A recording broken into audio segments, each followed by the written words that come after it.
Sites that don't have to be things on. Show submitting.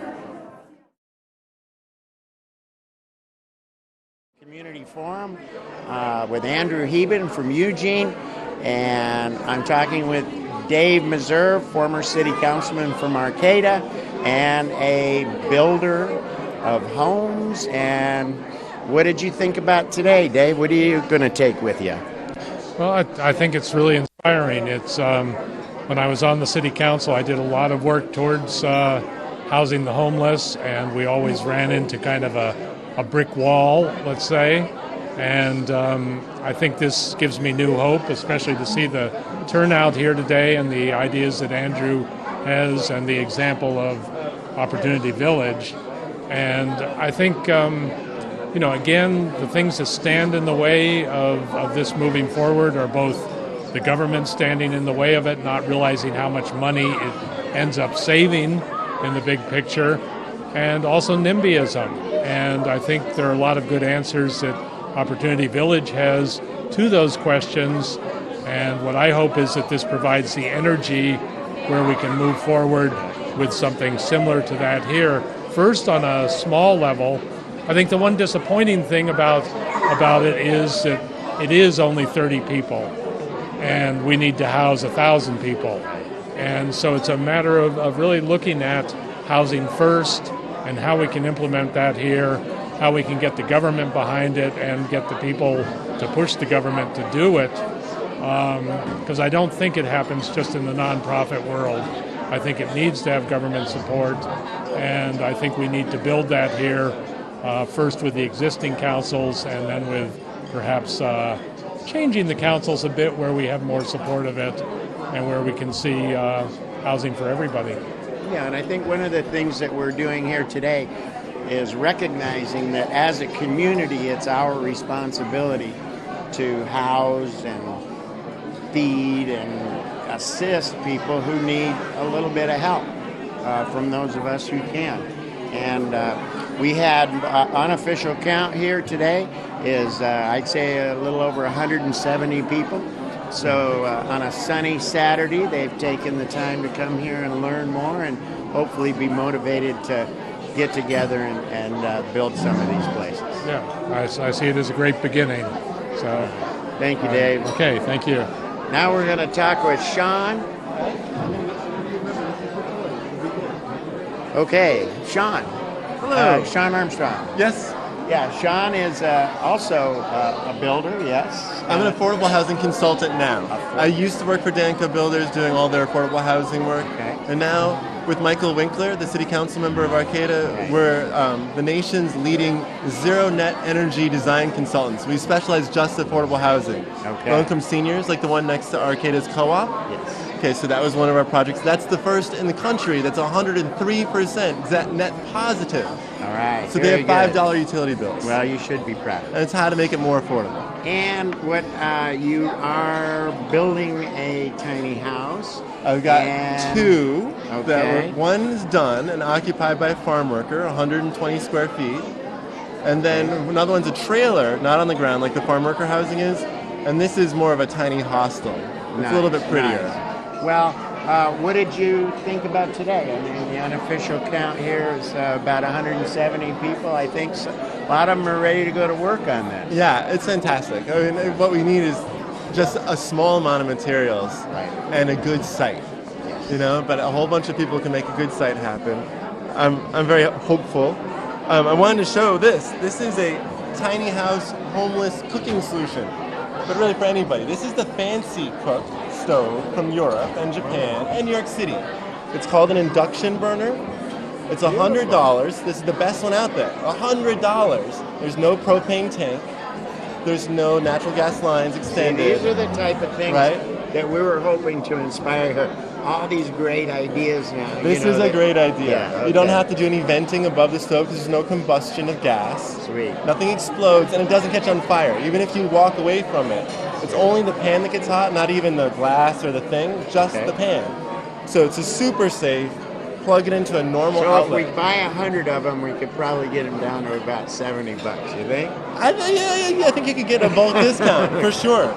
But Okay. just as a lot of the problems with tiny houses is cooking. Yes. And it's the propane tanks, and it's the constantly buying it, and it's the danger of it, and so this is supposed to be like a safer, simpler, cheaper solution that's Okay. right for little housing. Well, we appreciate all You're your welcome. good work. Thank you, The Sean. newest thing. All right, my friend. Hang in there. We'll see you soon.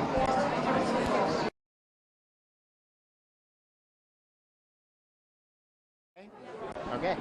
Okay, well, we're here with Nina Solasi from Southern Humboldt. Beautiful woman, mother, farmer, advocate. And we would really like to hear from you about your thoughts today and what you might be taking away from this presentation. Give thanks for having I here. It's very much a blessing to be here and to be here with like-minded individuals and concerns of some of the community's needs. I think on a very general level. Basically, I think that this is a great way to strive to allow people to become more sovereign as opposed to coming out of the system, coming out of like economic slavery as far as like in debt to things such as mortgages and lands that we might acquire through real estate, and we find ourselves having to work many years to keep these things going. And for whatever reason, if there's a breach in us being able to fulfill the terms of the agreement that we contract ourselves to, everything that we work for could possibly be jeopardized in a very short amount of time, pretty much overnight. And usually, Nina, that's like something we're doing by ourselves. In other words, what did you think about the sense of community, the sense of belonging in these villages that are being created? Well, I think this is really definitely the indigenous way of living.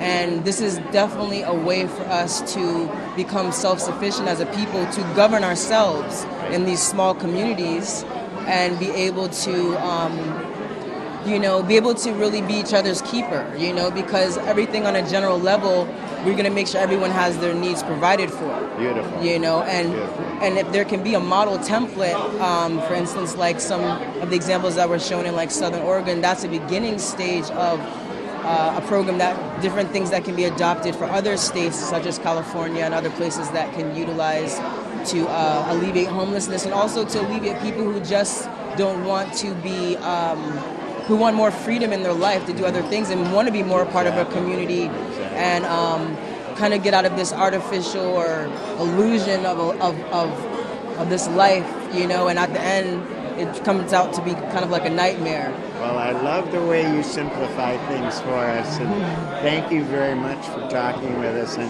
I want to be part of your village. No problem. Well, thank you. The world is our village, and as far as like some of the solutions, as far as the land, there's possibly ways through the government, being that the government, it has public land. Millions and millions and millions of acres.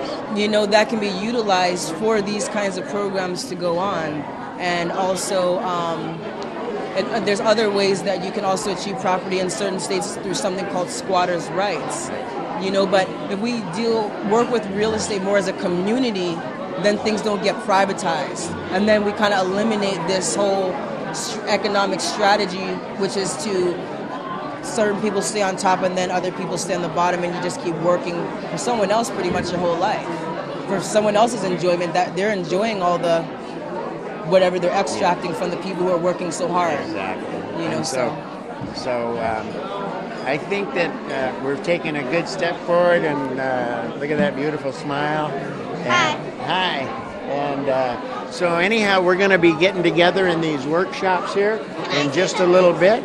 And what that means is we're going to work to start building some of these and look at the alternatives and engage the community. So that means you, community. And we should still keep coming together like this on a regular basis. We're going to do these probably every 4 months and come together and exchange our experiences and hook up and how we can best work together. Can I say something towards homelessness? Yes, you may.